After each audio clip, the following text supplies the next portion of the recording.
Hello, everyone. Welcome to Cut the Nets, episode 38.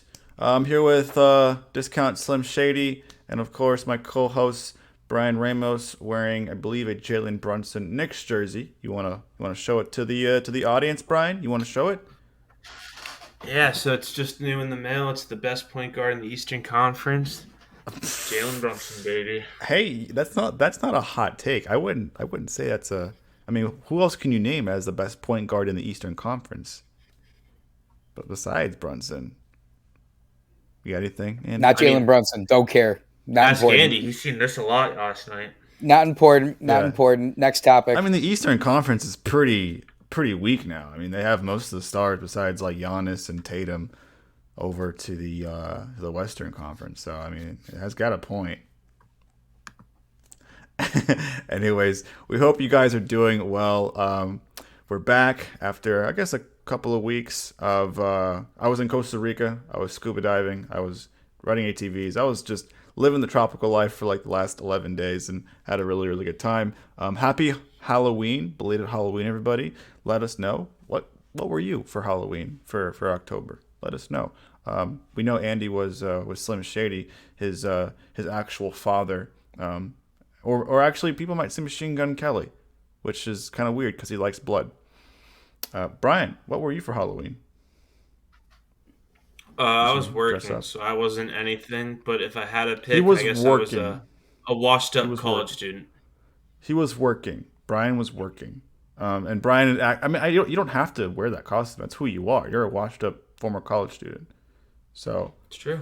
yeah, I mean, We're starting this off firing, guys. we are starting Jeez. stuff firing. Yes, yes. What were you, Jeremy? What was Why I? don't you tell us? Oh, Yeah. I A was trash can.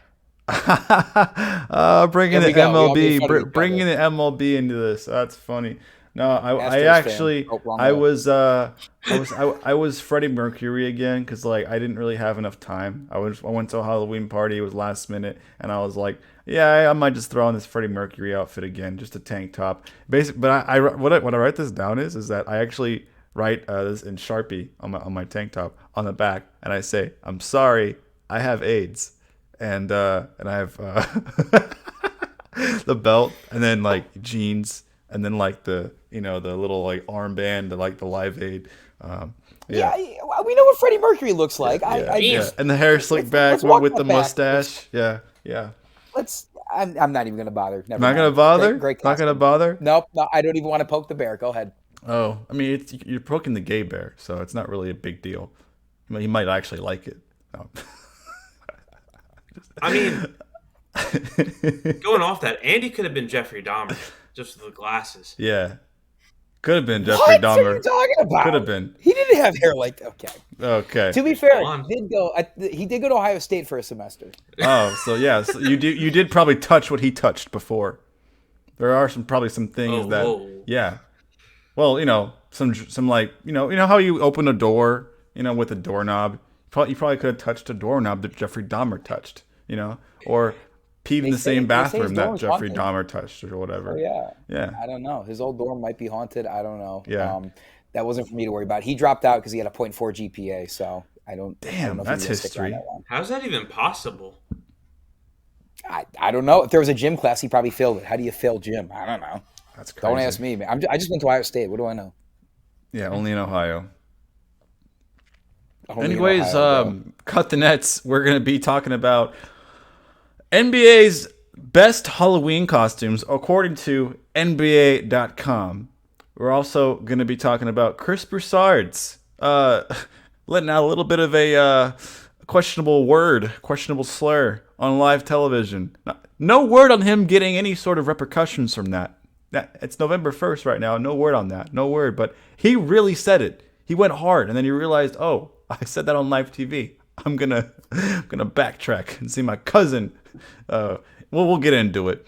But that we're gonna be talking about NBA games, current team status. The Rockets and Grizzlies haven't won a single game, and they're both 0-3 and 0-4. The Rockets do play the Hornets, so hopefully the Rockets get their first win of the season today.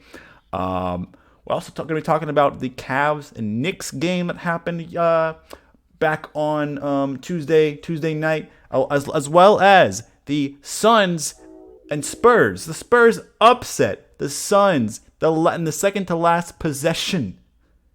Happened on Tuesday night. Yeah.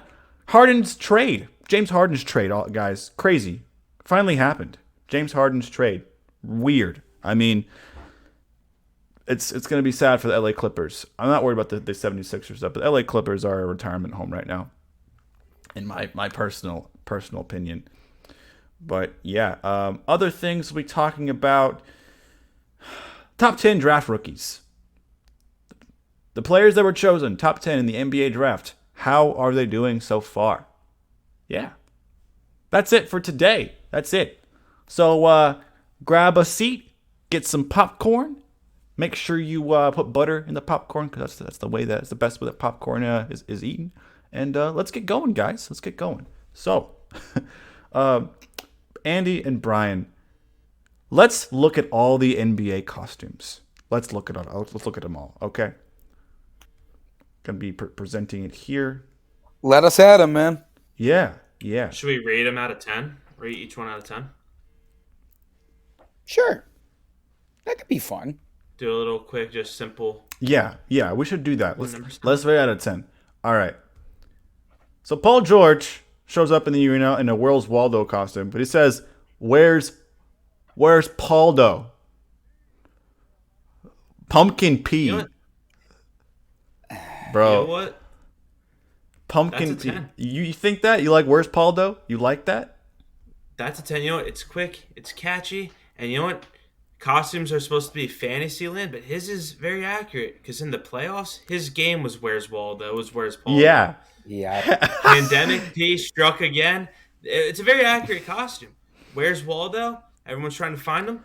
Paul George was trying to find his game, and during the pandemic. Wow. I like it. It's a 10.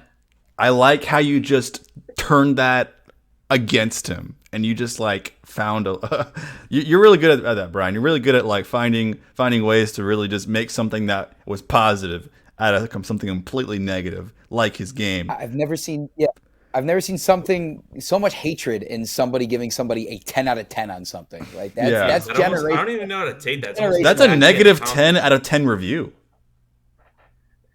You see that? I mean, what are you going for though? I like Paul What are you George. going I don't for? even hate him. I just found it accurate. All right. Playoff P. Let's get into the next set of costumes. The NBA's costume here. The NBA gladly gave us a gallery among the best NBA costumes. Giannis, let's start with Giannis, guys. How are we feeling about this one? Hulk smash. Because he's big. He's built. It's perfect for him. I think it's that a costume like that was made for him. You know, you look at the style that he plays, and you just think of a big, strong dude. And who else is that? Not only that, a big, strong dude that's green. Yeah. Milwaukee Bucks are green. It just kind of makes sense for him. They call him the Greek Freak. I mean, I don't know. I don't know if it's a 10 out of 10. I like to see a little more substance, but like I'll give him an 8.5. Like it fits the bill. He did good. This is a cherry picking costume. Has no creativity. If anybody would have guessed what Halloween costume he was going to put on, it's the Hulk.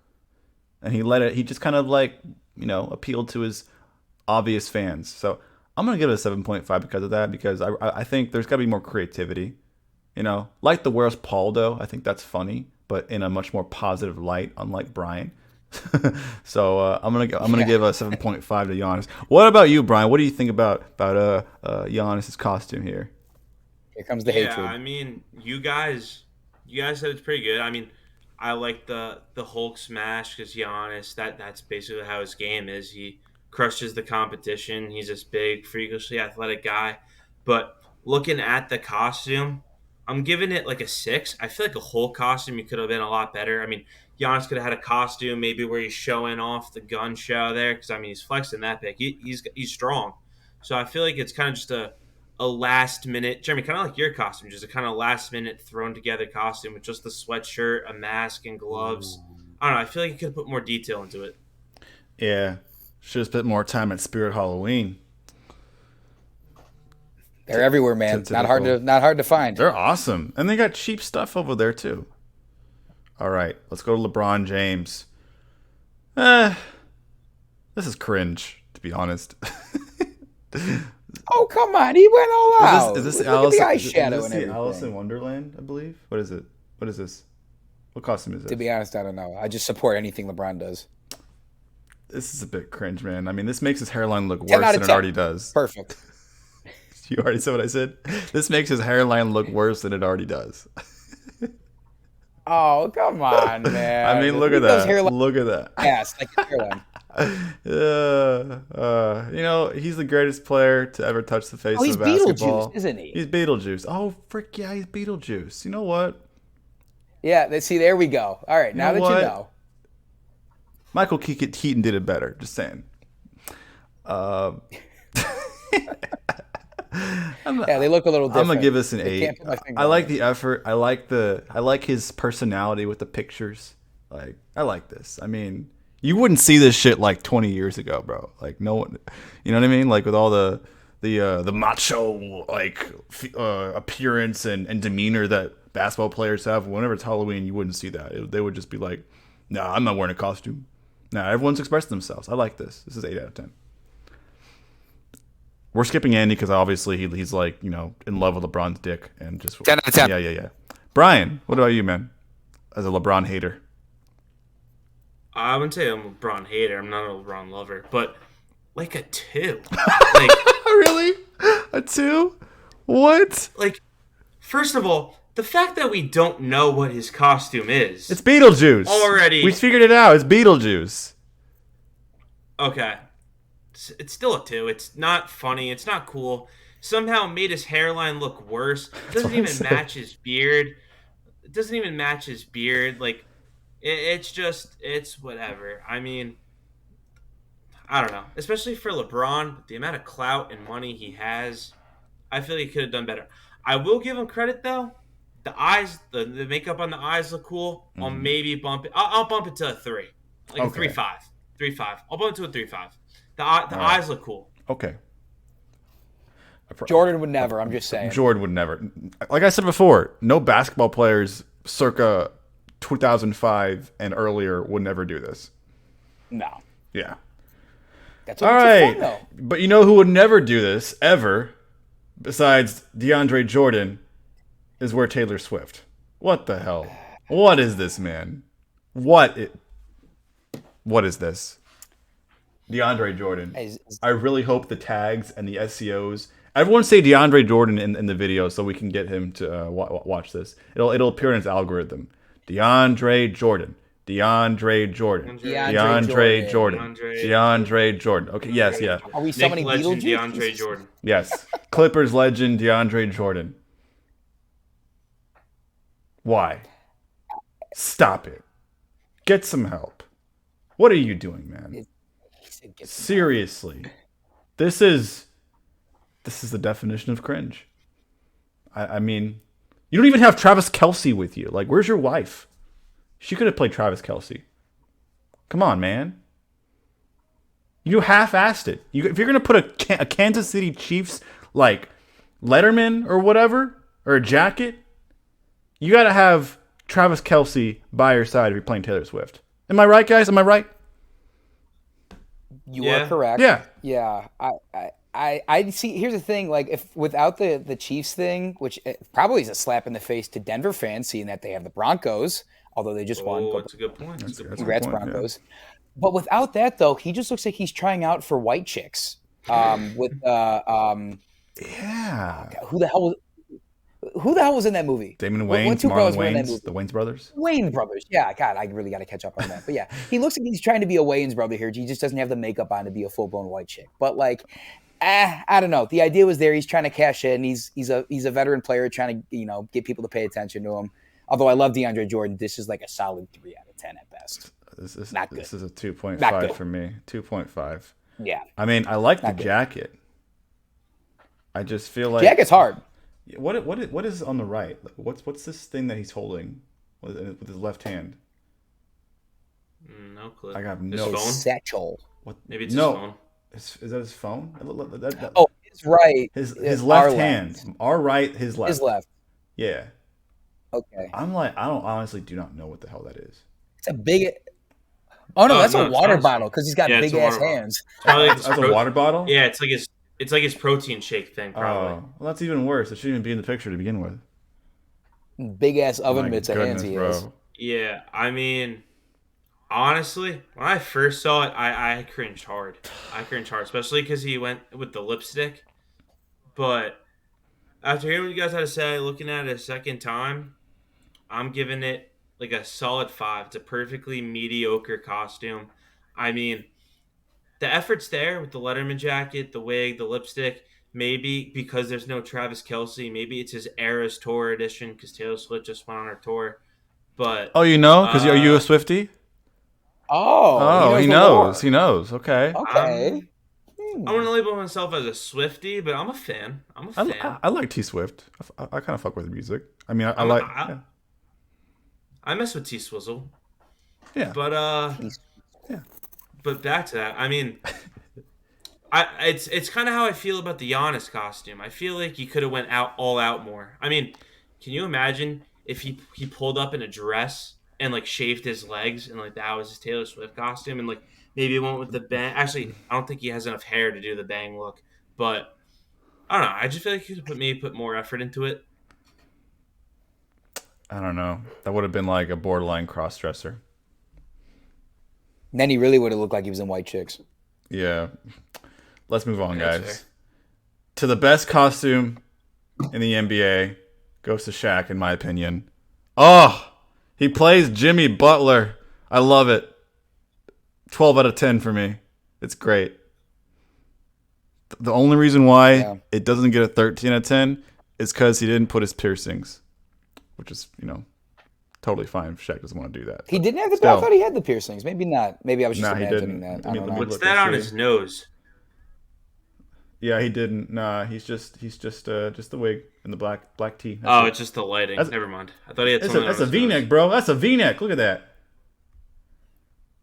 Wait, That's no, a no, no, no, V-neck. no, no, no, no! Look at his lip. He's got a piercing on his lip. Oh wait, Doesn't actually, he? he does. He does. Oh shit, never mind. He does. He's That's a pointing at 13 it. out of 10. Pointing to it. That's a Shaq was hurt. 13 out of 10. My bad. No, it's it's the Nah, gift that keeps I- on giving. Shaquille Look. O'Neal.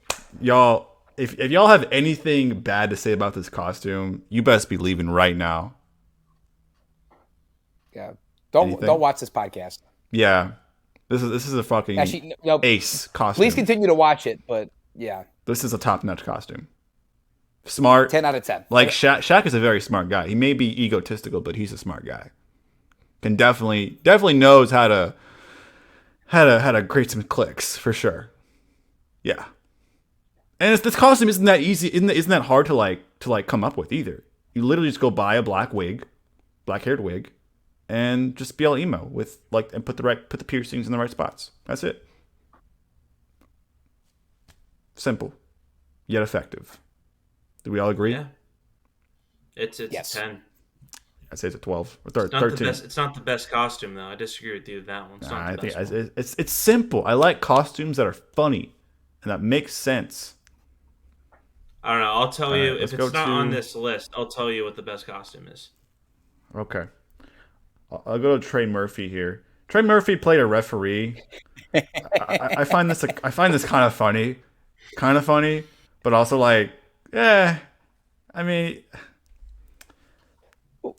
it's like it's been done before, Like it's not like anything new. It's just been done before. So I don't really Well, see yeah, this but as like a he hit him with the you all right, ladies? yeah. Yeah. Because like the That's ball what comes made it. out of bounds and it almost hits someone courtside. It's like a bunch of 5 rows of girls, right? He's like, oh, catches it, you all right? That's funny. That's funny. Okay. Yeah. Yeah. I think everybody that plays basketball knows at least one referee in their time that was whoever Trey Murphy is portraying, at least one or two guys that did that.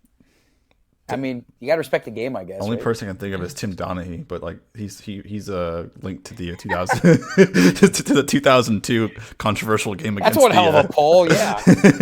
against the Kings and Lakers. But honestly, I'll give this a 7. I like it. I just feel like it's been done before.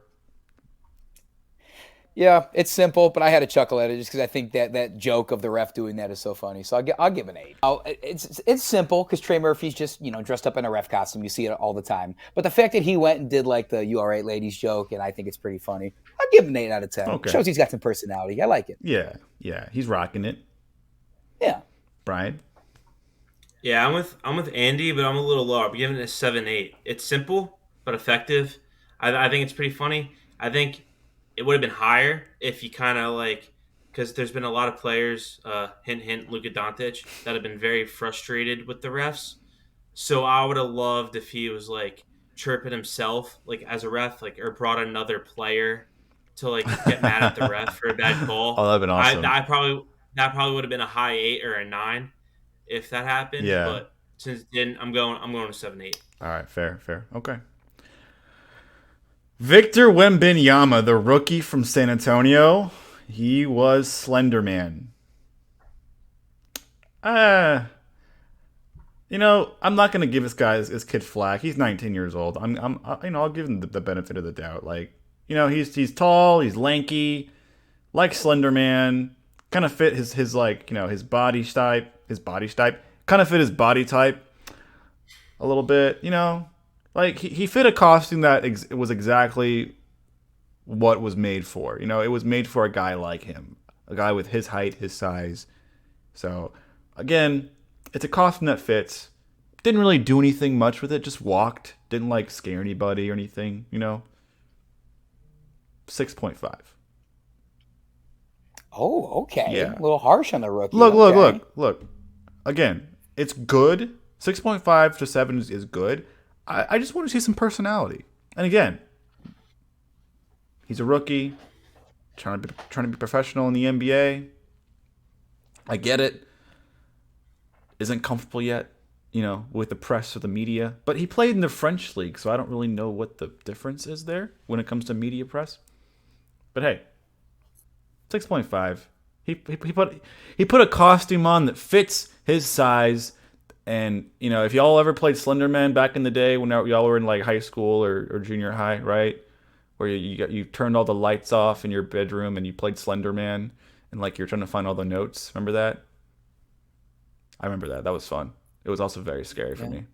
I never played it. I was too scared. You were too scared? Nah, I was scared. Could you imagine that running at you? Look at it. But he didn't run it at anybody. He wasn't running right to the camera, He just walked. He just oh, thanks, hi, I'm Slender Man. Walks to the locker room. Come on, man. I see where you're coming from. I don't know. I think for his first costume in the NBA, it's perfect because he's being himself. He's showing that he's an alien or whatever people wanted to call him. Execution could have been better. I think it could have been a little more, like you said, Jeremy, a little more true to life, whether through his actions or just the outfit itself. I'd give him a 7. Yeah. Brian?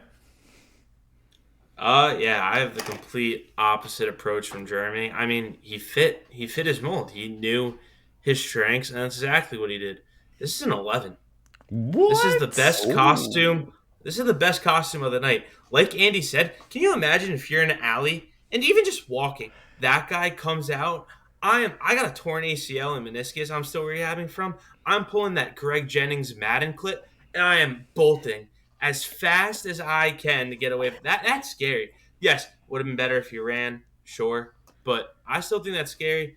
The only complaint I have is the NBA glazing Wemby. If you saw the caption of that post, Happy Hall of Wemby. Yeah. That's cringe. That made me want to knock it down and give Shaq the best costume of the night.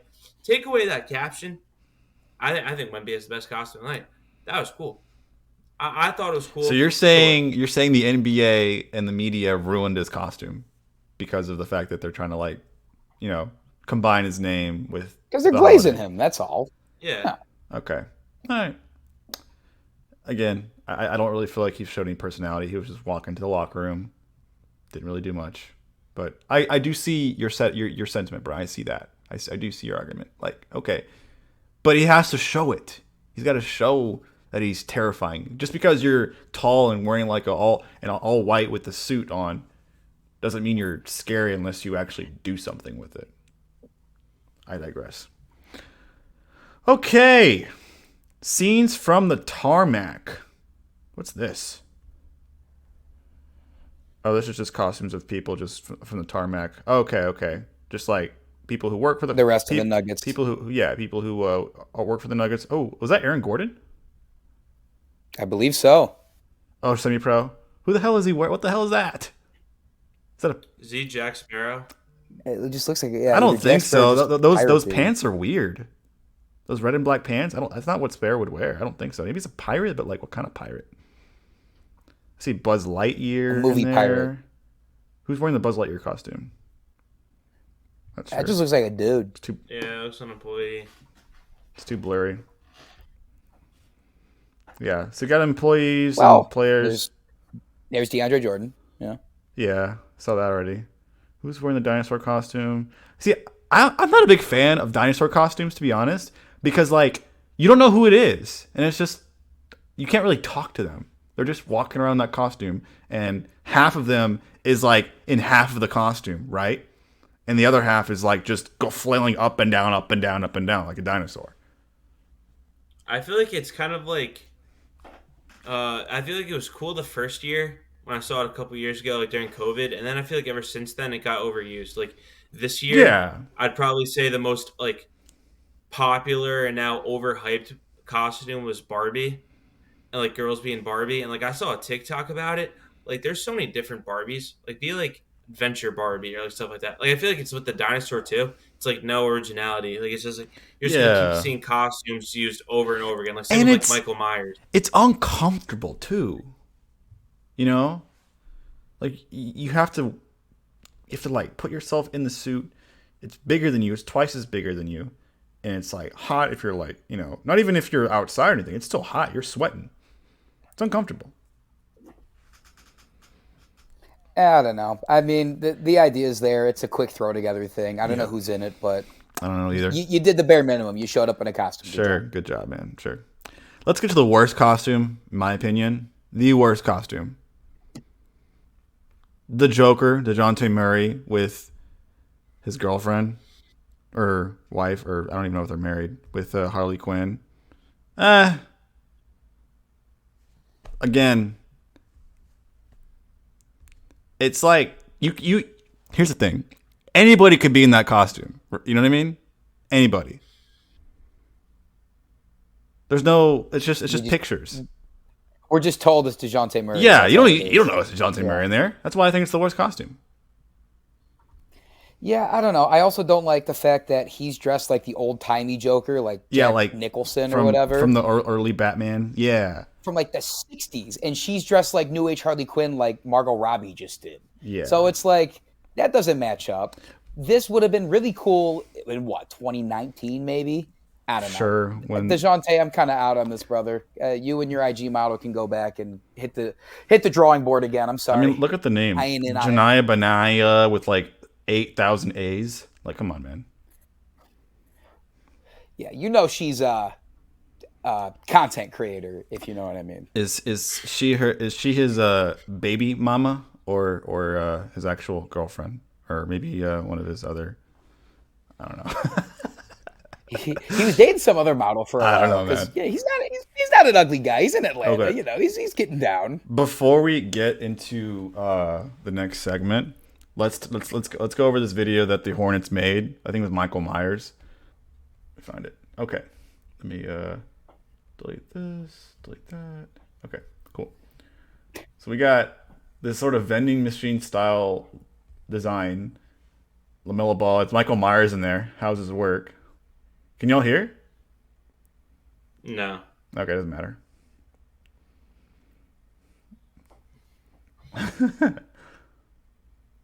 LaMelo's like so confused. Bro, he does not get scared at all. He just smacks him. Yeah, literally almost smacks a dude.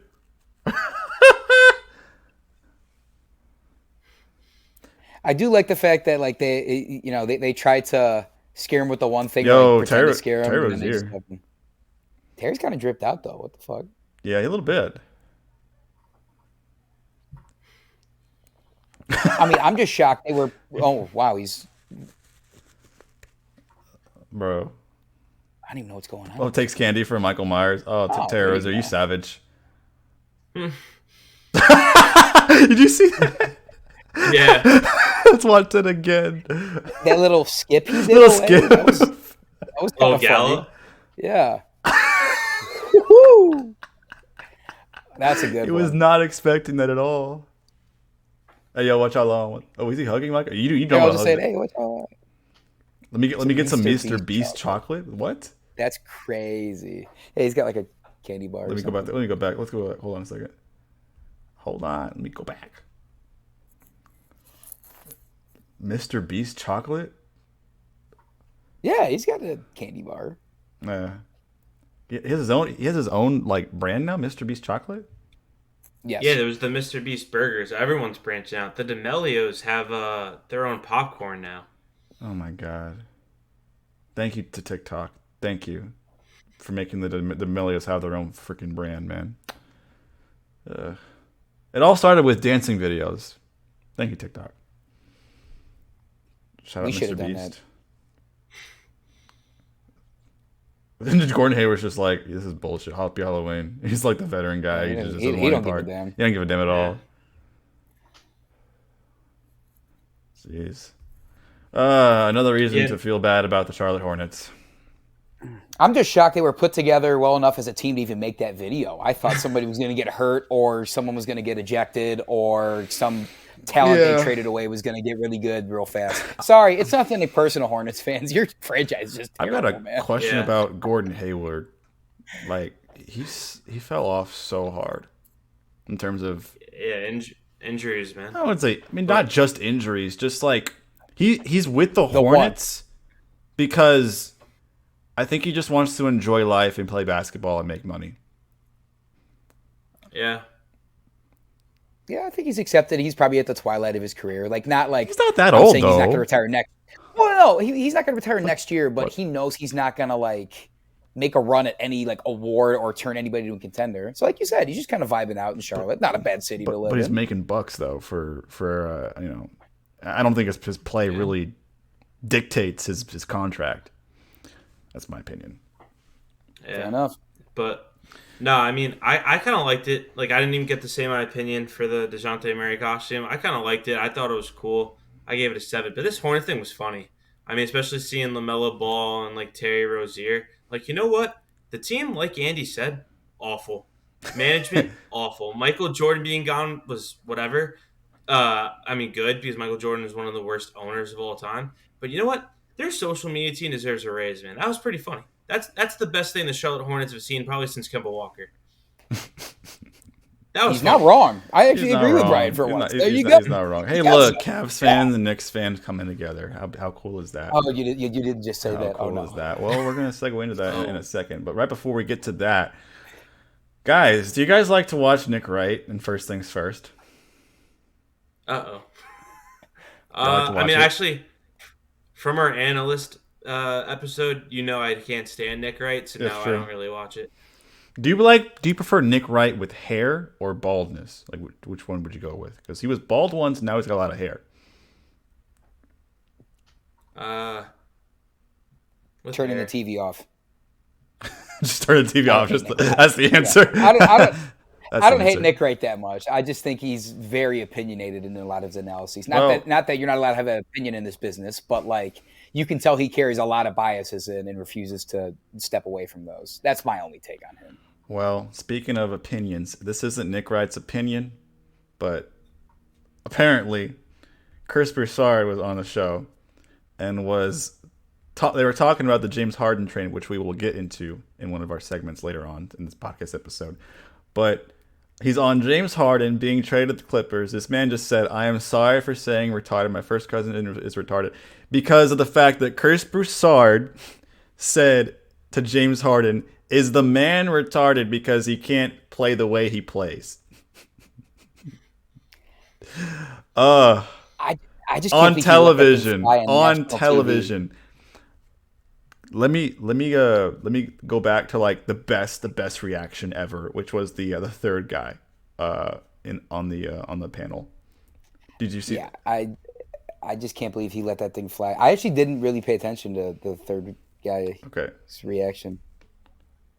Look.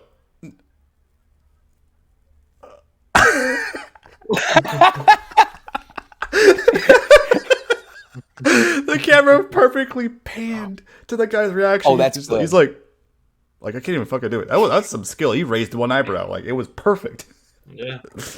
And then Yeah, he was all over the place. Nick didn't even want to like stop and pause. He wanted to keep going. He's like, "Sure, you said retarded, whatever. We'll just keep going." But then Nick doubled down inadvertently and said, "By the way, I'm sorry. I want to apologize for saying that word. Developmentally disabled."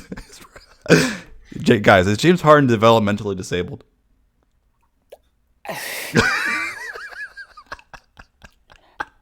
I don't know how to answer that question seriously.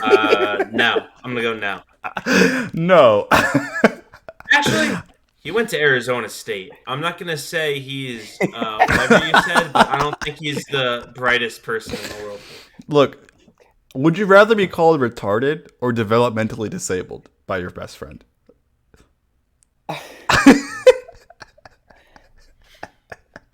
I don't know, Jeremy. I really don't. In 2023.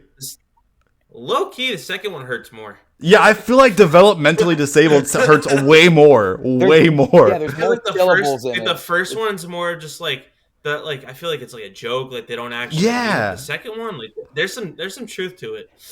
Yeah, I feel like if someone if a friend called me that, I'd be like, "Is there something that you want to talk to me about that I might be doing that it kind of like rubs you the wrong way?" Like, but if you called me retarded, I'm like, fuck you, you piece of shit. We're like, dabbing it up or whatever, right? No, exactly, yeah. Yeah. I have this awful vision that for some reason on Basketball Reference, you know how they display their nicknames for each of the players? For some reason, like I just have this nightmare. Someone's gonna hack in there and make one of James Harden nicknames developmentally disabled Harden or something like that, or like that. People are gonna start chirping at him. That that was one of the broadcasts under James Harden. Be James Harden Wikipedia. Jesus Christ! Don't give people ideas, Brian. Anybody can edit that stuff, man. That's true. Oh man, the thing that Chris Broussard failed to do was try to back himself up and apologize, and he mentioned that his cousin. I don't even know if this is true. I have no idea if this is true or not. But he said, "I'm sorry, I want to backtrack. I did not mean to say that word. My cousin, he passed away a few months ago, maybe a month or two ago." He said a few months ago, maybe a month or two ago. He has no idea. Like I think he's making this stuff up. Maybe not. I don't know. I don't want to dig on him or say the wrong thing. But it seemed like he was just trying to backtrack and was digging himself even a larger hole than he already did. Yeah, well, also, even if that's true, they're supposed to be funny and entertaining. So, you're saying something, you're supposed to be funny and entertaining, and then you're taking something that's controversial and messed up, and then your cop-out, spin-off is you're making it sad. If that is true, that's sad. Yeah. And then, if his family's seeing that, I'm sure, whose ever parents that cousin is probably aren't happy. He's just digging himself in a deeper hole, kind of like you said, Jeremy. Yeah, no, I mean, rightfully so. The way he said, "I'm sorry for saying that my developmentally disabled, my first cousin is developmentally disabled. He died a few months ago, maybe a month or two ago. I'm sorry about that." I feel like that's saying, "I'm not racist. My brother's friend is black," or something, or I'm not homophobic. My sister's gay or whatever. That's kind of the same thing. I feel. Yeah, I mean, it's kind of just it's kind of just what the kids would say as an extremely common Nick Wright and Chris Broussard L. Yeah. That's I wouldn't say Nick Wright took an L. I think Chris Broussard took a bigger L. I mean, I don't think Nick Wright really took an L or a dub in that matter. Just, he was just the reactionary. The guy in the middle, absolute win with that reaction. That's an absolute win, the guy in the middle with that eyebrow raise. It's just perfect. Yeah. Also, speaking of the Halloween theme, when I was watching that clip, I couldn't help but notice that Chris Broussard kind of looks like Mr. Potato Head, and Nick Wright looks like the Pringles mascot. Right here in the video here. In that clip, yeah. Yeah, Brian. Really? Everyone's catching strays from Brian today. Damn. Wait. So like, let me show you. Like, so in this clip, you're saying that Chris Broussard looks like Mr. Potato Head, and Nick writes what? The Pringles, like the chip Pringles, like the little mascot, the guy with the stash in the middle Is, of the is it can. because of his? I mean, but the Pringles guy has like no hair, right? He has like, oh yeah, I think he has a little bit of hair, but Nick writes. It's more the stash. Okay, and, the like, stash. face. Okay. It's more actually. It's more the stash. So like, let me I didn't find really take a hair close. into Let me find a close. Okay. So is that what you're saying? Yeah. Oh, okay. Needs a little more handlebar, but I see what you're saying. Yeah, I see what you're saying. Okay. Then you got Chris Broussard. I can definitely see Mr. Potato Head. Let me find. Let me find. Hold on a second. Hold on. All you have to do is like Oh, Photoshop perfect. a nice fade. All you have to do is Photoshop a nice fade on Mr. Potato Head, and yeah, that would probably be Chris Broussard. Yeah. Like he just needs a barber, pretty much. This guy is definitely Captain America after he's old. No, that guy's becoming a meme. Yeah. That's yeah. the thumbnail for the video right Yeah. there. I think That's a thumbnail. That's a he's in thumbnail. our thumbnail. Put him That's in a our thumbnail. Guys, let's pose for the thumbnail real quick for that. Are we all trying to do? Okay. All right. Cool. Great. My eyes are watering. Okay, let's move on to some actual NBA news. Basketball. Oh man, I'm gonna be cutting a lot. The 76ers and LA Clippers finally agree to trade James Harden to the LA Clippers in a trade package that was actually kind of sad for both teams, to be honest.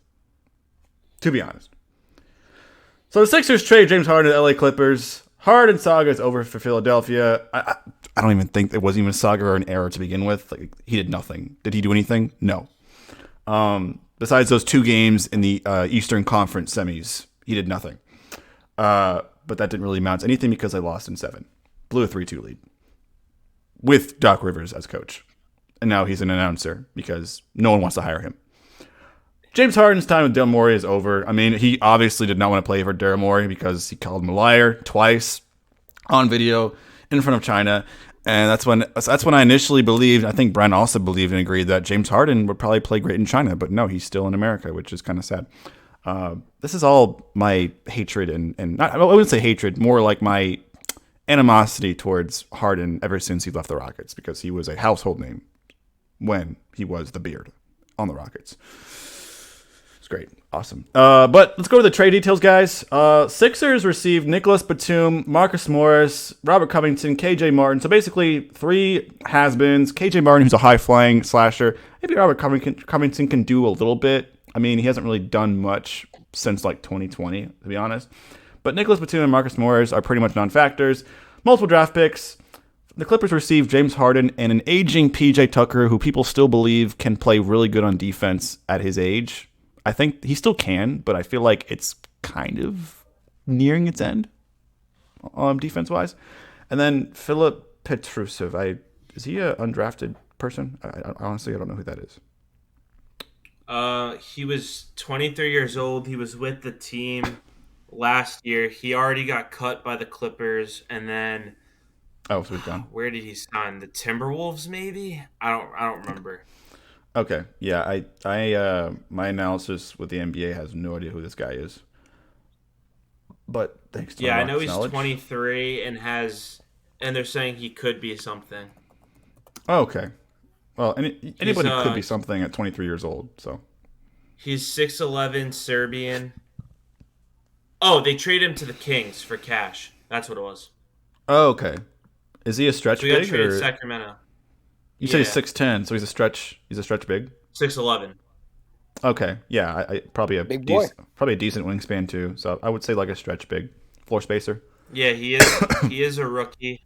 The first game he ever played in was October 29th against Portland, and in 3 minutes he had a rebound, and that's it. Yeah. Guys, I have a He question. was Go ahead. he was the 50th pick in 2021. Oh, when most people kind of check out of the NBA draft. Yeah. Gotcha. I have a question, guys. So, of course, the LA Clippers received James Harden, which is the player they wanted to receive. They actually get to keep most of all the players that they wanted. I mean, the Russell Westbrook's still there. You got PG Kawhi. Terrence Mann was a piece that the Sixers wanted, and that's why the LA Clippers had to hold talks because they kept saying Mann was untouchable. For some reason, they were able to mull things over and keep Terrence Mann while acquiring James Harden while giving up. I mean, KJ Martin is probably the one piece that I'm like, man, he would have been really good in LA playing for the Clips. Now he plays for the 76ers. I feel like that's a great spot for him. He's athletic. He can drive to the basket. Decent three-point shooter. Can play really well in coaching systems. I mean, played his best season in 2022, 2023 under Steven Silas's last year, and played all 82 games. So he's a very durable guy, and is a good coach's player. I'll leave it at that. But for the Sixers, I feel like this is kind of just for me. This is like taking all the weight that James Harden took and put on the Sixers and pushing it away. Because if you're looking at the Sixers roster, you got a guy out there who's balling right now, and who I could tell since seeing him in 2021 that he's going to be a high-scoring, slashing star, and that's Tyrese Maxey. He is going to break out this season, and it looks like that is going to happen after 3 games. So I feel like this is great and amazing for this player. He's still very young, 22, 23 years old. And yeah, I got high hopes for him. And the Sixers might actually do better than I had anticipated this season. I think I would agree with that assessment of Maxey. I mean, he's clearly the number 2 option next to the reigning MVP in Joel Embiid. I mean, what has he scored already this year? I mean, he's been in the 30s. 30. Yeah, I was about to say, yeah, he's been in the 30s most of the games he's played already this year. I do think that the fact that the Sixers seem to prioritize, like, sure, Jeremy, you said they had a couple has-beens. Covington maybe has a little bit left in the tank. KJ Martin will be a good addition for them. But I feel like they really focus on a lot of the picks that they're getting. And it makes me wonder if they're going to end up keeping those or ship those out for maybe somebody else. 2 guys that were linked in potential talks with the Sixers. Granted, some of this was before the Harden trade, and there's still some speculation after. But people are saying Zach LaVine has been involved, as well as OG Anunoby. LaVine is interesting. They already kind of have a number 2 option in Maxey, who is right now cheaper, younger, and much less injury prone than LaVine's been. But OG Anunoby reuniting with Nick Nurse as somebody who could help kind of patch that hole of perimeter defense that I think they could really, be a little more formidable when it comes to that. That's what interests me about this deal. It's not the fact that they, they pushed away Harden, and we'll get to the Clippers side of things a little bit, but it really makes me think, are those picks going somewhere else with those names that were linked to them before? Because that would turn the Sixers from somebody that thinks bubbling under, who could be at the top of the East, to downright potentially the best team in the Eastern Conference. That would really change things. They got to get past the Celtics and the Bucks, but I mean, I see your point. They still need somebody else, like OG or whoever it ends up being. LaVine, I'm still not sold on him going to Philly, but that would really make them a big contender in that very top-heavy Eastern Conference. Brian, I have a question for you. Yeah. The Sixers are in a really interesting spot. They could go full rebuild because, hey, there's been rumors that Embiid is kind of tired playing for Philadelphia, doesn't really believe in the process anymore, and he could get traded to, hey, your team in the Knicks maybe for assets, draft picks, maybe a young star to pair alongside Maxey to go a different direction. Is that viable? More viable than actually keeping Embiid for the season, trying to roll with Maxey being the second scoring option, and then trying to trade for another star piece, like Andy mentioned, in OG Anunoby, or hell, maybe even Zach LaVine. Where do you think the Sixers can go?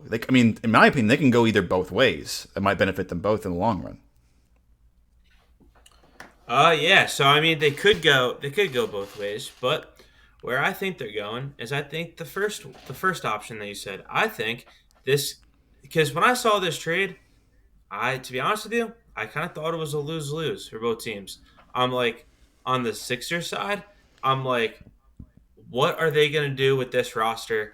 Clearly, it's no longer a championship contender. I mean, they have so much wing depth. I mean, they have Kelly Oubre still. Now they have Covington, KJ Martin, who you're high on, Jeremy, because he was a Rocket. Where is he going to get minutes when he's buried under the Nicholas Batums, the Morris, the Kelly Oubre? There's just way too many. They still have Tobias Harris, who's pretty good. They have too many average to good wing players that how are they going to build the rest of this team? And when they signed Mo Bamba out of nowhere, that was kind of another thing inkling that they could trade Embiid. And I think that they're going to trade Embiid now. Soon. Maybe it's not this season. Maybe like you said in the second option, they try to run it. But I mean, and like taking a look at that, and then they have draft picks too. That was huge. But I just don't know how, like you said, Jeremy, I can't see this team beating the Bucks. I can't see this team beating the Celtics. And when April and May, when the Heat get hot, I can't see them beating the Heat either. So I think they're going to trade Embiid either this year or next year. And then for the other side of this deal, the Clippers. I mean, this is, you see it from a country mile. Clippers going to clip, as I call it at this point. They try to build a super team. Super teams don't work anymore. It's all about the dynamic duos with solid benches. You look at the Celtics, Tatum and Jaylen Brown find a solid bench. Maybe even the best starting five in the league. You take a look at the Bucks. Drew Holiday, or sorry, not Drew. Yeah, Drew. No. Yeah, Drew Holiday's with Celtics. Damian Lillard, and Giannis, solid bench. Golden State Warriors, Steph Curry, and Klay Thompson, solid bench. I can keep going with this a bunch of teams. You try to do Paul George, where's Pauldo? Kawhi Leonard, where's his body? He's not might not play even over 40 games this year. Then you got Russell Westbrook and James Harden reuniting. Cool. It's a cool story for like the third or fourth time. It's a cool story. It's kind of like when they said with the Knicks when they had Carmelo Anthony and Derrick Rose the first time. Only one person can get the ball. Who is getting the ball on that team? How are they going to play Westbrook and Harden together? Are they going to be the closers? There's just too many storylines. I can see it from a mile away. This is going to bust. Now the Clippers have no draft capital, no bench. They might have been better off trading Trey Mann. Because yes, Trey Mann's young and good. But if you have Westbrook for a couple years and now you have Harden that you invested so much in, plus Paul George, there's really no, other than like a solid six-man, there's really no need for Trey Mann. I mean, I just don't know. I just don't like this Clippers bench anymore. I don't like them as Western Conference contenders anymore. To answer my question, yes, it's a lose-lose for both teams. I think this makes it a lot higher of a possibility that the 76ers trade Embiid. And honestly, I'd love for Embiid to be a Knick. But if I had to tell you a dark horse team he can go to, it's the Brooklyn Nets. Interesting. A lot to unpack there on the Clippers side, Brian. This is their year. And when I say that, what I mean by that is this is their year where they have to win a championship or bust. Kawhi and PG, I believe, on their last deal. James Harden is on a 1-year deal left. Russell Westbrook, I think, has 2 years left. He re-signed a 2-year deal, I believe, right in the offseason. And then, of course, you've got Zubats, who's going to be there for years. He's like the longest tenured Clipper besides PG and Kawhi, which is hilarious. He's still on the team. He's never left LA. You know what I mean? Like Zubats has never left LA. Technically, he's never left the same stadium, the same arena. But again, their bench is completely like lackluster now. It's dry as a bone now. I mean, they have Terrence Mann. I mean, Bones Highland, who I'm also very high on. But if this Clippers team continues to be the same team year after year after year since the PG and Kawhi acquisitions, it's going to be disgustingly bad going forward. I see if the Clippers fail, which I think they will fail this year, I see every single former star or all-star in the lineup just scattering. And maybe Westbrook stays. Maybe. James Harden is going to want a max contract, but he's not going to get it because he's not James Harden of Houston anymore. Paul George is probably the only player I trust. He's still Paul George. Given his injury history, I think Paul George can still play to the elite level that he's been playing, since his Pacer days. He's still good. He can shoot the ball really well. He was really good last game. And also, why did they even have to trade for James Harden in the first place? They're 3-1 right now. Done a really good start to the season. And Russell Westbrook is happy. He ain't going to be happy no more. I mean, yeah, he likes James Harden. They're best friends. They played together on the Thunder when they were younger. But that's 10 years ago. That's 10, 12 years ago. That's not now. It's going to be a disaster. It's going to be just like the Lakers of a couple of seasons ago, or a season and a half ago, before they did all that trade haul to acquire all those good bench players that took them to the Western Conference Finals. That's how I see it. And then sorry to cut you off, but another point I just thought of is you took James Harden was in Houston, like obviously still a major city, but it's not like one of the mecca cities in the United States, and he's still finding a way to get in trouble and have fun and put on a freshman 40 at the strip clubs in Houston. Then he's in Brooklyn. Oh, he's having a fun time in Brooklyn, New York City, man. He was living it up wild there. Now he's in Los Angeles. What do you think is going to happen there? It's just he can't be in a big city because he's going to get himself in trouble. He might put on now that sophomore or sixth-year graduate student 30. I mean, it might be another fat suit for Halloween kids are going to start being after James Harden. I mean, it seems like this man, like Nikola Jokic, people say like he hates the NBA and it's a hobby to him because he just wants to horse race in Serbia. James Harden, basketball might be a hobby for him because he just wants to live a college life. Go out, get drunk, chill with strippers. I mean, it seems like there's no maturity there anymore. Check out this tweet right here. That's the players he's played with. And all those players on that list get worse in some sort of fashion. Or their teams get worse. He is a walking curse jinxed to the NBA. And that's why I said in one of a few episodes when we talked about him that he legitimately could be out of the league in 2 to 3 years, and not from a talent perspective, because he could still be bare minimum a 15-plus point per game scorer. It's the attitude issues and the curse to the locker room he brings, especially with his contract. Who's going to want it? I mean, literally, the guy that gave him a job and was writing his paychecks, Daryl Morey, he's being like a little kid and blocking him. It's blasphemous to me. It certainly is. I mean, I agree with everything Brian said. Yeah, you have to start wondering. He's been all these places, played with these different guys. Whose problem is it? It's highly doubtful that all these franchises are that inept when he gets there and then seem to be doing better when he leaves. For example, the Brooklyn Nets. Brooklyn Nets got a solid little core. They're doing something now. There's no Harden to be found there. It's just going to be interesting. It seems kind of like a square peg in a round hole situation. I don't know where he fits on the Clippers, especially with all of their aging superstars. Again, don't want to repeat too many of the points you guys said, but it's those Clippers, man. They have been a wild ride of a team to follow for the past couple of years. They've had the highest of highs, the mediocrest of the mediocre. Okay, that's not the right phrase, but you get the point. All right, the Clippers are all over the place. I get the point. To close this segment out, I want you guys to focus on not Russell Westbrook embracing Harden, but look at Terrence Mann. Also, shout out to my tweet. Follow him on Twitter. Yeah, follow that guy on Twitter. So he's walking, looks smiling, looks at Westbrook. Look at Terrence Mann. Look at him. Not interested at all. He's like, Terrence Mann don't give a damn. He's like, man, fuck, I'm about to lose my minutes to this motherfucker. Yeah, I mean, he's probably pissed. It's kind of like the Tyler Hero situation when his name was in the trade rumors for months about Damian Lillard to the Heat. I mean, you view it as a mission and you take it personally as disrespectful.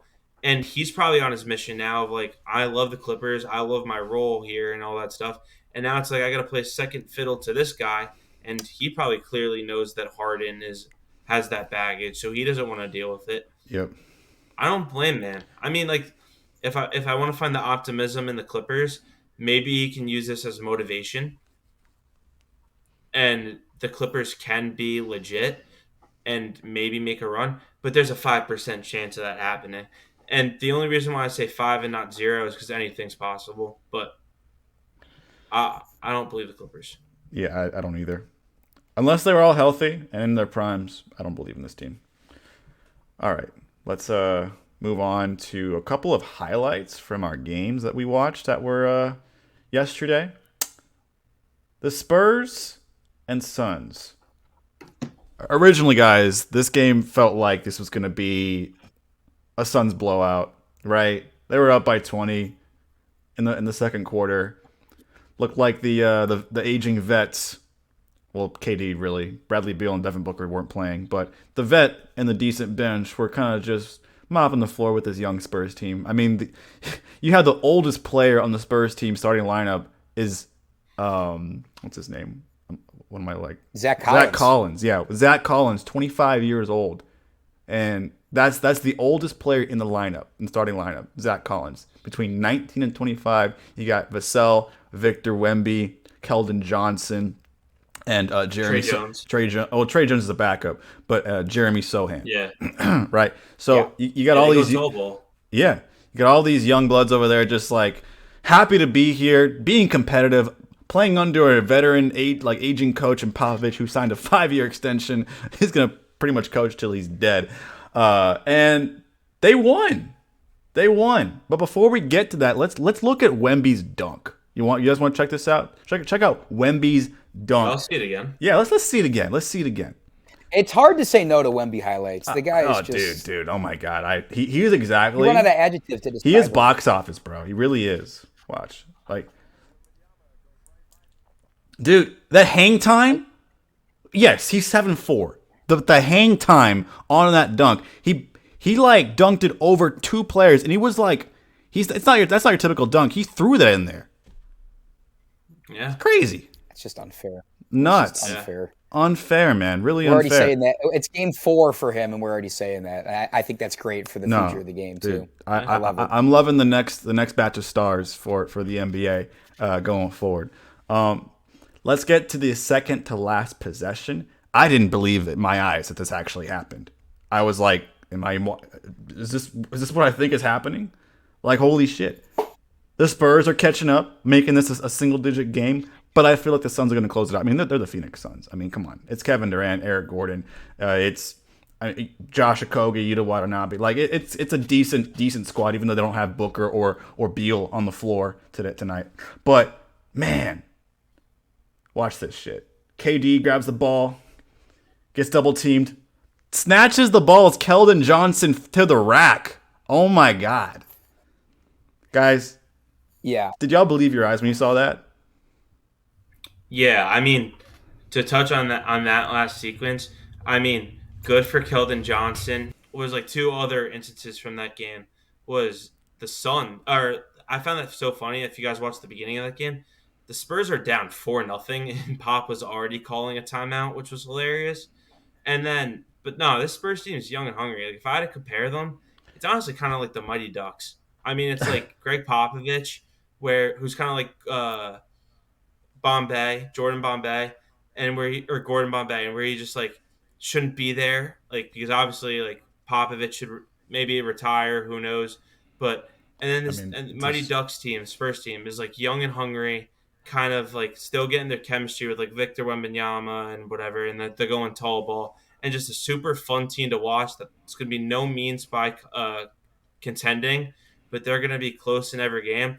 And then on the opposite side for the Suns, the unsung hero was Yuta Watanabe. I mean, Jeremy, when they signed him, we were talking about that signing, and that was huge for them.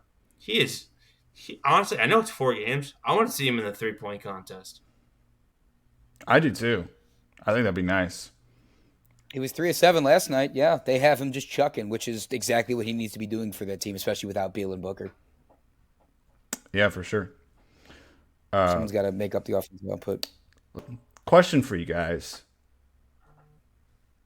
Should Frank Vogel, should he have called a timeout? They had timeouts. You're talking after that score? No, before Keldon Johnson scored. Because KD had the ball in his hands. He had a chance. I mean, he had a couple of seconds to call timeout before he got manhandled and pickpocketed by Johnson. I mean, the Spurs just scored. They scored on a putback by Victor Wembanyama, right? And so that they had to inbound the ball, and they inbounded it to KD, but then the Spurs blitzed him on the weak side. And you kind of need to call a timeout. I don't know why they decided to inbound the ball.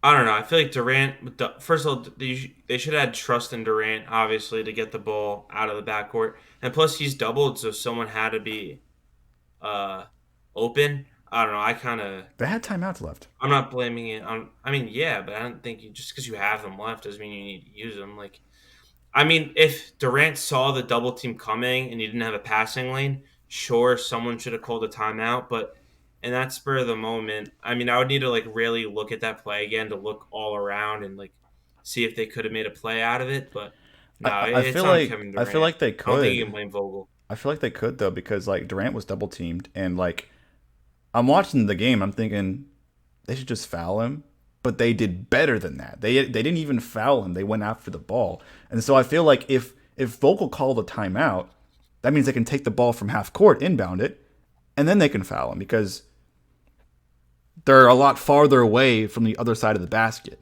You know what I mean? So like,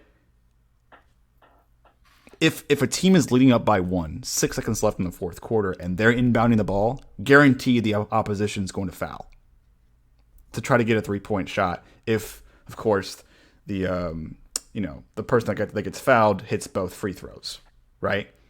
But they're inbounding the ball from defense, from the defensive side. So they have a much better chance to snatch the ball in an inbound pass, or like what Keldon Johnson did, double teaming KD and taking the ball away from his hands. I feel like that's on the coach. I really do. I see what you're saying, Jeremy, because advancing the ball there probably would have avoided that whole thing, and then it would have came down to some free throws and potentially a game tying to send an overtime 3-pointer from San Antonio. But I think once the ball's inbounded, I don't know if that's fully. So, like, I would say there's a potential for Vogel that he might have made a mistake. They're not calling a timeout. Once that ball's inbounded, though, I mean, there's nobody else you want the ball in their hands other than Kevin Durant at that point, whether he's going to successfully beat the trap or whatever press that San Antonio throws at him. And that's probably on him to call a timeout at that point if he knows that he's doubled and can't get out of it.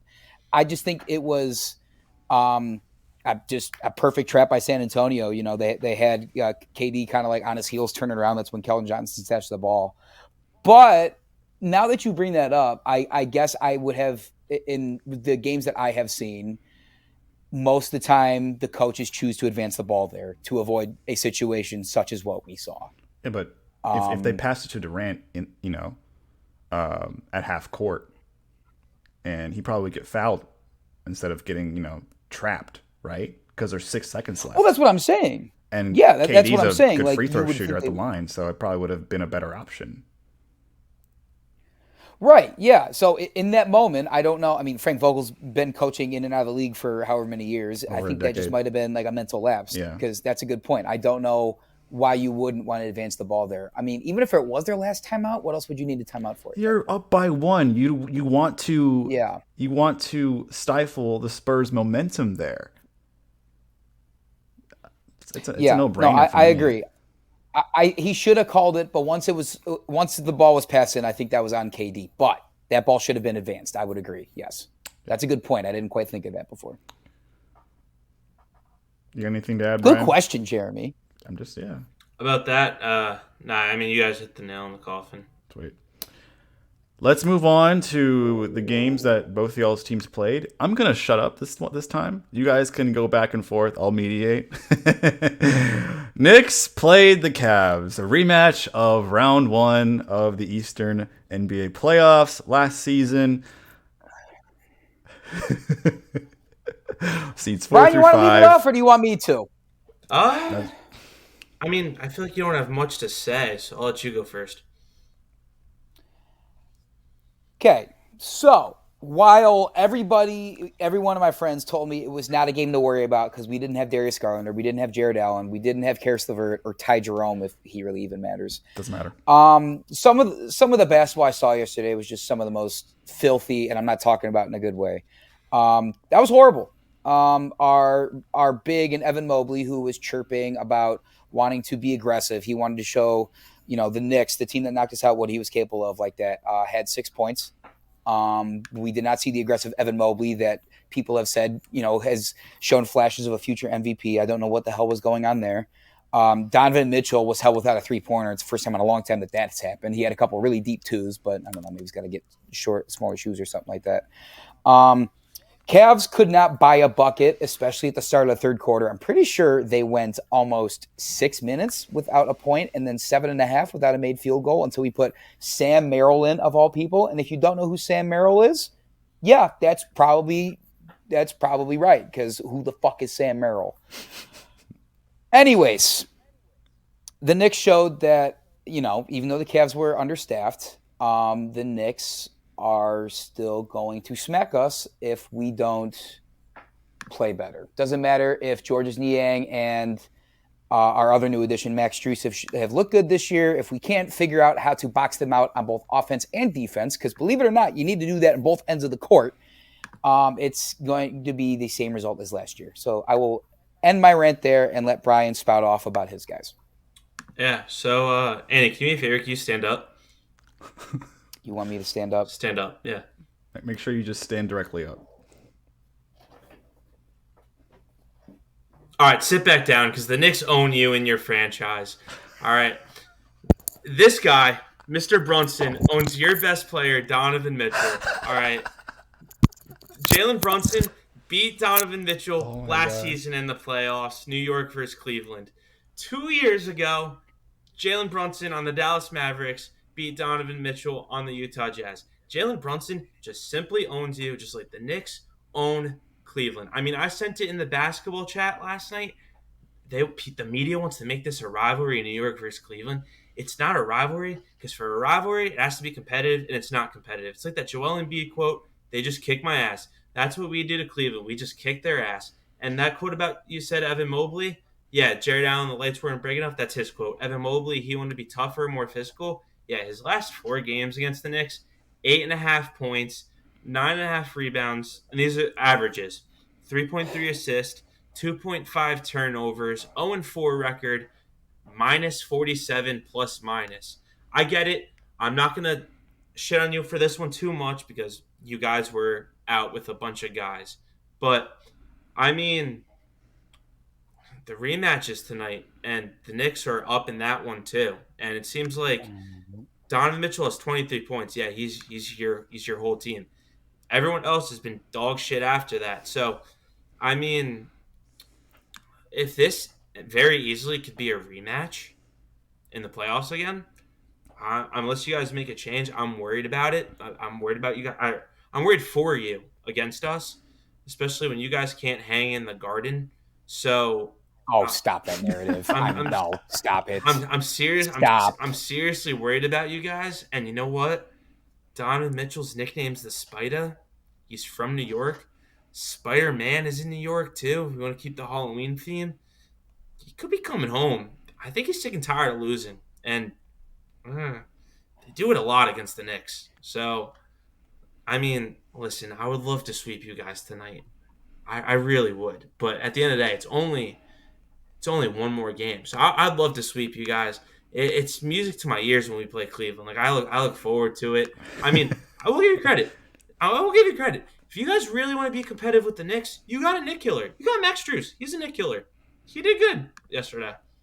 He did good. You got a Nick killer. And you know what? It's awesome. It's like Christmas morning when the Knicks play Cleveland. It really is. Like, I'm so confident about this Knicks team this year. Sure, it's 2-2. Okay, we lost by 4 points to the Celtics. And that was when Brunson and Randall struggled. And then, oh my God, we got flat out embarrassed by the Pelicans. I don't even want to talk about that one. But this Knicks team can go on a run. When they play at their best, they're the 3rd seed in the Eastern Conference. I just refuse to believe how every single one of your guys who is a below average 3-point shooter turns into fucking Reggie Miller in the clutch against the Who's a Cavaliers. below average 3-point shooter on the Knicks?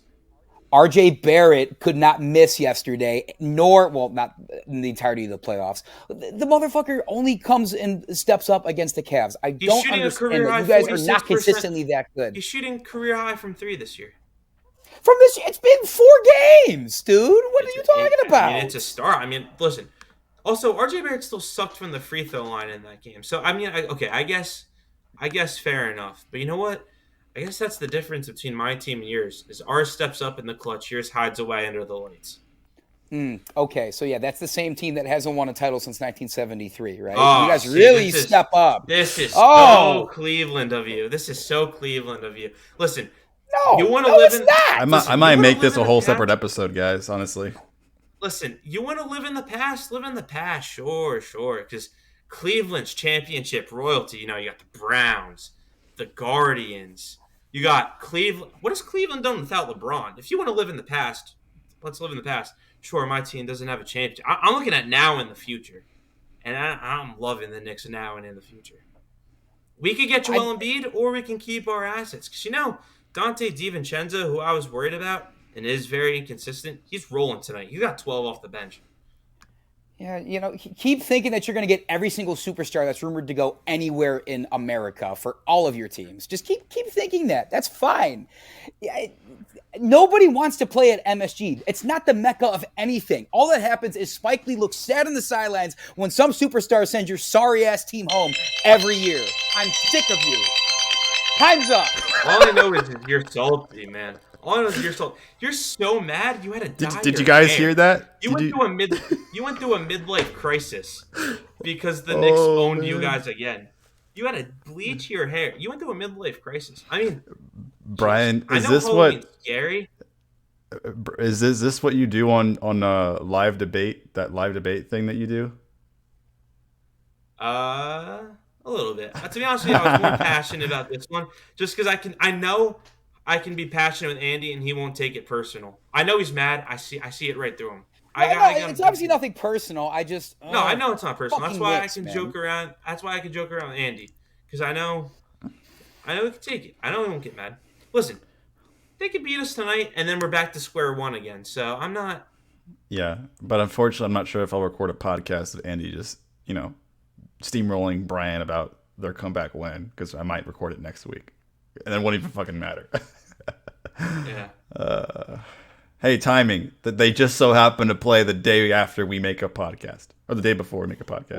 What is the score right now? I looked at it like half an hour ago. Okay, you guys are currently up 4. They're not losing yet. Won't blow it. Okay. Do you know if Jared Allen, Karras, Garland, and LeVert's playing? LeVert's playing. Okay. LeVert's playing. Allen and Garland are still out. I still don't even know. I thought Garland was fine until they just randomly marked him out against the Knicks. Gotcha. I don't know. Maybe he's scared. All right. Actually, Georges Niang cooked us. Do you guys want to see some highlights from yesterday's game? I think Brian does. Andy doesn't, but. Oh, man, no, show them because we need to show this to whoever is teaching our big men how to box out. I wish I had popcorn for this. Julius Randle going to work in the paint made me unfathomably angry. He bodied a Defensive Player of the Year finalist last season. And can we talk about my guy Isaiah Hartenstein? I mean, Andy loved him. I mean, we can. So I got a clip. I've got a clip right here, Brian. Oh, you do now? I mean, yeah, I do. I do. Staying for it. He's one of the best backup centers in the NBA. I mean. I'm gonna put in my article too. I'm lobbying for Hartenstein to start. I mean, look there's at that a stat I saw that they're both top 10 in the league in offensive rebounds, and Hartenstein gets like 7 less minutes than Mitchell Robinson. And every that defense every negative on Mitchell Robinson's game is an Isaiah Hartenstein strength. They complement each other so well, and sure. People like to make fun when they talk about the Knicks centers, like, oh, Hartenstein sucks because he doesn't score. Oh, Mitchell Robinson sucks because he doesn't score. Not every player is supposed to score on your team. I love if Isaiah Hartenstein and Mitchell Robinson combine, not each, combine for 10 points, but they're playing defense like that, dominating every game in the rebounding department. That's what I care about in the centers. Listen, I'm a young lad. I'm only 22. Everything in basketball, I'd say I'm generally with the new school. And I mean, I love Steph Curry. I love what he's done for the game. I love how everyone's more athletic and fast, like guys like Wemby. The only really category in basketball, and I think you guys can agree with me in that I'm old school in, is the center play. I want them to be like hard nosed in the paint, kind of like Andre Drummond, just rebound guys and blocks. I don't want them to shoot. I know they have to now because it's a different game, but I don't want them to shoot. Take a guy like Victor Wembanyama. He's 7 and change. He's like 7'6", and he's hanging out at the perimeter at the 3-point line. They got to be. Oh, sorry, 7'4". The point still stands. He can't be hanging at the 3-point line. I want him to be getting rebounds. He's got to put on some weight though. He's got to eat those churros in San Antonio. I mean, fine, but you saw with Chet Holmgren when he needs to get fatter. When Jokic told Chet Holmgren he needs to get fatter, and Chet Holmgren just responded, he goes, "It's hard to get fatter when you're not fat." I mean, yes, I agree. Wemby needs to put some weight on. I mean, you saw that game. Almost every jump, one wrong inch from Wemby, and he could be out for the year. He needs to put some weight on. He looks. But you can still. He looks like Slenderman out there. Simply rebound the ball. You can still simply rebound the ball without putting your body on the line. Just a simple old school box out. I mean, that's kind of what I want the centers to be. But I love Hartenstein. I think they played a solid two-way game against Cleveland. It sounds like you should have been born in the 60s. I don't know if I'd go that far because that was kind of a plumber age I joke around with. If I could be born in any decade, I think the right decade for me was the 90s. Okay, fair. And I'm not just saying that because that was the only decade the Knicks were good in. But all right. So that's my. Let's talk about my Rockets to conclude this segment here. The Houston Rockets are 0-3. Sad.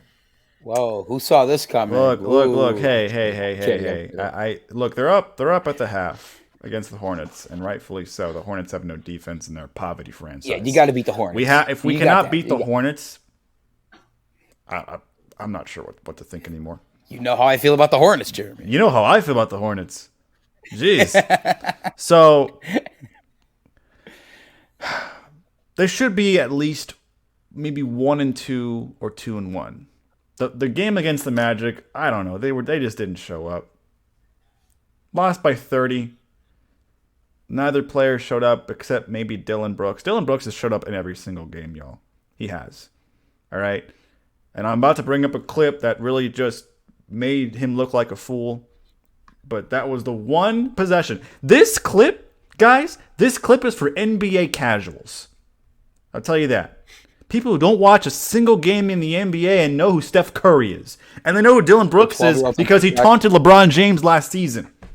He's the guy who taunted LeBron James last season. They don't know that Dillon Brooks is an all-defensive second team. They don't know that Dillon Brooks has actually been amazingly good from the field goal and from the three-point line. Prior to this game, Dillon Brooks is shooting 53.8% from the field and 53.3% from deep on 5 threes a game. I know it's a small sample size, but Brooks has been scoring when he should. He doesn't ball chuck the ball like he did in Memphis so far. He's actually being a great mentor to Tari Eason when he gets back from his leg injury, and he plays really good defense. Against Steph Curry, besides that shot that I showed y'all, 1 for 6 was Steph Curry's line when guarded by Dillon Brooks. 1 for 6. Yeah, I mean, no, you're definitely right. That's a clip for casuals, and it's also just Steph Curry because they're gonna glaze Steph Curry. Yeah, The NBA is one of the best at glazing their stars. But I mean, Jeremy, I get it. You're a Rocket fan. You want to defend your team. And whatever. I'd probably be pissed if the same happened to me. But at the end of the day, you have to understand, because I read that bottom caption, Steph Curry hit 4 threes in a row. And I think what caused Steph's reaction to do the little, and like the microwave, is I think it's because he knows how good of a defender Dylan Brooks is. Because Dylan Brooks is a great defender. Like you said, second All-NBA defensive team. And he made Dylan Brooks on that one play jump for joy. I mean, he jumped twice. And, like, they weren't close contentions either. No. So if I could be doing that against Dylan Brooks. I could be doing that against Andy. If I make someone jump for joy like that, not once but twice, and then I hit the three, I'm going crazy like that. Maybe even crazier because I'm not known for being a three-point shooter. So, yes, it's a glazable moment because Curry was 1 for 6 while being guarded by Dylan Brooks. But it's the NBA. It's Steph Curry. They're going to glaze him. That one play was a hell of a play. And you know what? He had the ice in his veins, that hot streak, because he did hit 4 threes in a row. Yeah. He was doing. So I see both points. I'm in the middle. He was doing a heat check. But by the way, Brian, I actually love the point that you made. You know, your first point about the fact that Steph Curry reacted that way because he knows Dylan Brooks is a good defender. Thank you. That was good. I appreciate that. Yeah, Brian complimenting Dylan Brooks is rare. I gotta say. I'm a Rockets truther. I thought they were going to be a playing team this year, so I'm riding the West Conference Rocket bandwagon. Thank you for a little bit. Thank you. And again, they lost against the Spurs in OT mainly because of the refs. The refs were favoring because they wanted Victor Wemby to win his first NBA game of the season in San Antonio. Oh, so perfect. Seriously. No, the refs were terrible. Literally, Brooks or Fred VanVleet or hell, Jayshawn Tate brushed, maybe like touched his jersey. Foul. This is Victor Wembanyama right now. I know he looks really small right now because this mic is like, 1 feet long, okay? A foot long. But literally, this is not Tari Eason. This is Dylan Brooks to Victor Wemby. Whistle. Foul. Anytime one of our players drove to the basket, got bodied by the interior protector. Sometimes it was Wemby, sometimes it was Vassell, sometimes it was Zach Collins. No, not a foul. But all ball. And of course, Rockets were up for most of the game. Yes, they could have hit timely shots. Yes, they didn't really have a cohesive offense in the fourth quarter, but the Spurs refs, they were glazing them. They were milking them. They were giving them so many chances to get back in the game, and they got back in the game, and they won because the Rockets lost even overtime. With the Warriors, Brian's right. Steph Curry, well, he got really hot. The Rockets were actually down by 16. I give him credit to catching up and actually taking the lead momentarily, 87-85 in the fourth quarter. But of course, Steph Curry is going to get hot sometime in the game. It's usually the third quarter. He was just a little bit late because of Dylan Brooks' defense. But hey, Steph Curry's threes were against Amen Thompson, Jalen Green, and also the switch up on Alperen Şengün, who isn't a great defender when he's on the perimeter. So, yeah. The Warriors going to Warriors. They're still... Yeah. He makes it Steffortless, as Ernie Johnson says. And, That's a good one. Hey, I love it. Yeah. I love it when they, say it all in unison. He makes it Steffortless. It's great. But Steph Curry has been the Rockets killer for way too long. Even if Harden's gone, he's still the Rockets killer. And we played well against them. We caught up. I think this team still has fight because, I guarantee you, y'all would probably agree with me. If Steven Stiles was still coaching and they were down by 16, it's game after the first quarter. It's game. Blowout. The closest it would be is the tip ball. Yeah. I'm so mad you brought that up, Jeremy, because that's exactly what I wanted to add on. It's good to see this Rockets team show some fight under Ime rather than when I got to see when they played the Cavs at some point last year. I think like you said, the lead hit 12, and it was just like, well, this one's all packed up. You guys want to go get some soda pops or something? Just because you knew there was nothing behind those eyes. They were just drawing dead already. Yep. The reason why the Rockets continue to lose games is because of their bench. Their bench has very little scoring options. The fact that Kevin Porter Jr., did what he did, or maybe he allegedly did, where it's too much drama for the league and for the Rockets. The fact that we had to part ways with him is huge, absolutely huge, more than I ever thought. I thought maybe Tari Eason or Cam Whitmore is going to take his spot and his minutes, and then I was like, why are they signing Reggie Bullock? I have zero trust in that guy. He's a fraudulent player, Reggie Bullock. Sometimes he hits 6 or 7 threes, and then other times he's fucking Ian Snell with that game. Or not Ian Snell. Is it Ian Snell? Tony Snell. Tony Snell. I'm thinking of a pitcher from the Pittsburgh Pirates, Ian Snell. Tony Snell. Okay, he has that Tony Snell goose egg game where it's 0 points, 0 rebounds, 0 assists, and 0 field goals made. I don't trust that guy. I don't trust Reggie Bullock. I know he's brought in for veteran three-wing depth, but we don't have a scorer. After Jalen Green, after Fred VanVleet and Alpi hit the bench, we don't have a scorer. Amen Thompson is raw. You got Jayshawn Tate, who is very, very streaky with a three-point shot. He can barely. He's good for defense and good for 50-50 ball and the tangibles, but he's not really a scorer. Neither is Jeff Green, 36-year-old NBA champion Jeff Green. And then you got Boban having minutes against the Spurs because Jock Landale has concussion protocol. So, again, the solution is clear. Udoka needs to give Cam Whitmore minutes. Okay? I know Whitmore didn't do very well against the blowout and the Magic. He played 10 minutes, but those were garbage time minutes. They were already down by 20 in the fourth when Cam Whitmore played those 10 minutes. It didn't even matter. But Whitmore, yes, he can have tunnel vision, but he's a great athletic scorer, can create his own shot, and just needs to be in the NBA in the Rockets offense more consistently so he can work on his tunnel vision. Yeah. That's my spiel to the 0-3 Rockets. Yeah. They better win this game. If they don't, I will have more things to say that are not going to be pretty. So stay tuned next week. Yeah. Well, yeah. Any thoughts about the Rockets before I close out? I know it's not really y'all's team, but I said most of it. They'll be all right. I know I tend to hate on them just because it's funny to see how you react and stuff. Yeah. But like you said, with whatever coaching changes are going to be necessary, I don't think Ime Udoka's one to just kind of, halfway through the season, if they're going to make the playoffs, just kind of go down with the ship. No, he's going to try and do whatever he has to do to right it, whether it's changing the rotation entirely, giving Cam Whitmore a lot more minutes. Yeah, I see them still being able to show some fight this year, even if it's not the best start for them so far. Yeah. I mean, he did that with the Celtics in 2022. So it's possible. Yeah. Definitely possible. Yeah. They were a bottom seed team halfway through, and then they climbed their way back to the second seed, I believe, of the Eastern Conference. I think that's right. But again, they had Jason Tatum, Jaylen Brown, Al Horford, Derek White. I mean, they had really good players. Marcus Smart. That usually helps. Yeah. Not, Jalen Green, who still has to prove himself, and Jabari Smith, who is looking more like a bust every freaking minute of the day.